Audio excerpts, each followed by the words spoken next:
तुम किसी भी अवस्था में झूठ नहीं बोलोगे। स्थान लेक गार्डन, सन 1982। उन दिनों मेरी नियुक्ति मनीला एसएस के रूप में थी। 14 सितंबर 1982 में पूज्य बाबा ने देवघर से प्रभात संगीत रचना शुरू किया था। संगीत जगत के इतिहास में वह एक ऐतिहासिक एवं अभूतपूर्व घटना है। इस घटना से संगीत जगत में एक नए आयाम की शुरुआत हुई।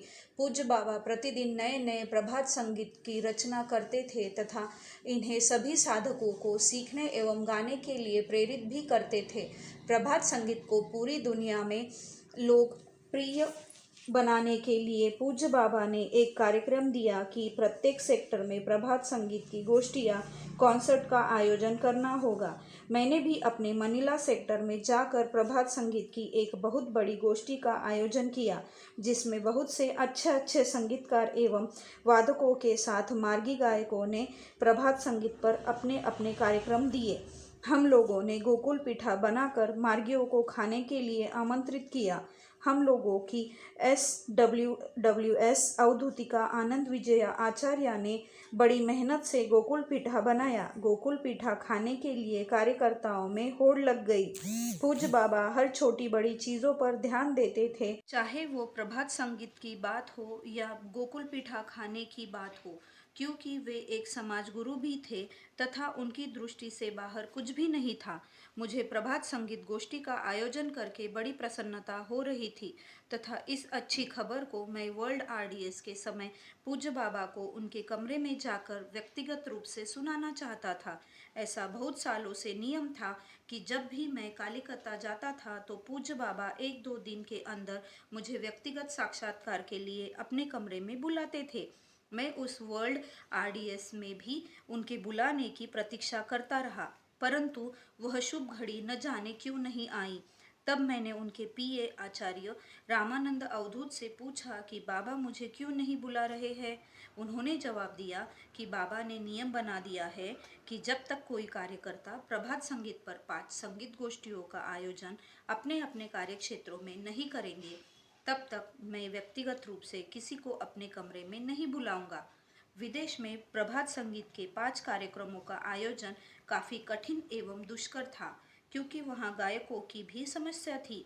मैं कई दिन तक पूज्य बाबा के बुलावे की प्रतीक्षा करता रहा, परंतु उन्होंने मुझे नहीं बुलाया तथा मेरे सेक्टर में जाने का समय आ गया।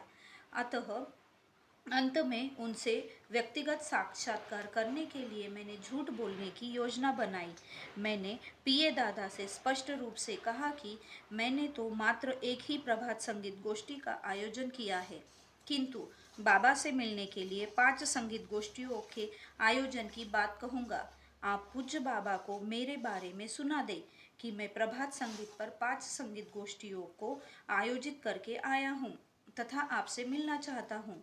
पूज्य बाबा ने मुझे दूसरे दिन प्रातः 5 बजे सुबह लेक गार्डन के कमरे में मिलने के लिए बुलाया। मैं 3 बजे सुबह उठकर नहा धोकर पूजा पाठ से निवृत्त होकर बाबा के कमरे में उन्हें जाकर साष्टांग प्रणाम किया। मेरे उठते ही पूज्य बाबा ने मुझसे सीधे प्रश्न किया, क्या तुमने प्रभात संगीत पर 5 संगीत गोष्ठियों का आयोजन किया है? चूंकि मुझे झूठ बोलने का अभ्यास नहीं था, इसलिए चुप रहा। पूज्य बाबा अपने बिस्तर पर से गाली देते हुए सिंह के समान उछलकर गरज पड़े तथा उठकर बैठ गए। मेरी तो सिट्टी पिट्टी गुम हो गई। मैंने मन ही मन सोचा कि आज तो मैं बुरी तरह से फंस गया। मैं दरवाजे की तरफ देखने लगा तथा कमरे से बाहर जल्दी निकल भागने की तरकीब सोचने लगा। पूज्य बाबा भयंकर रूप से गरज कर पूछ रहे थे कि आखिर तुम सन्यासी होकर झूठ क्यों बोला।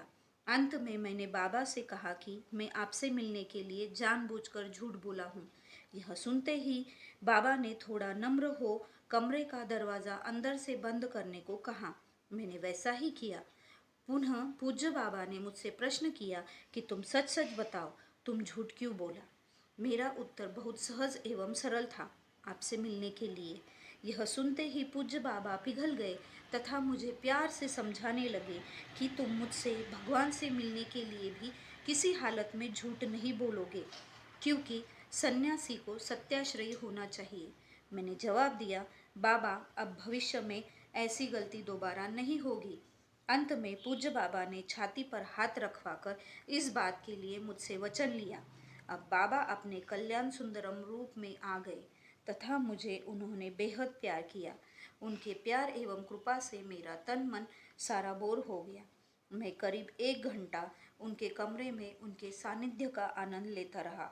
भगवान एवं भक्त का संबंध बड़ा मधुर होता है।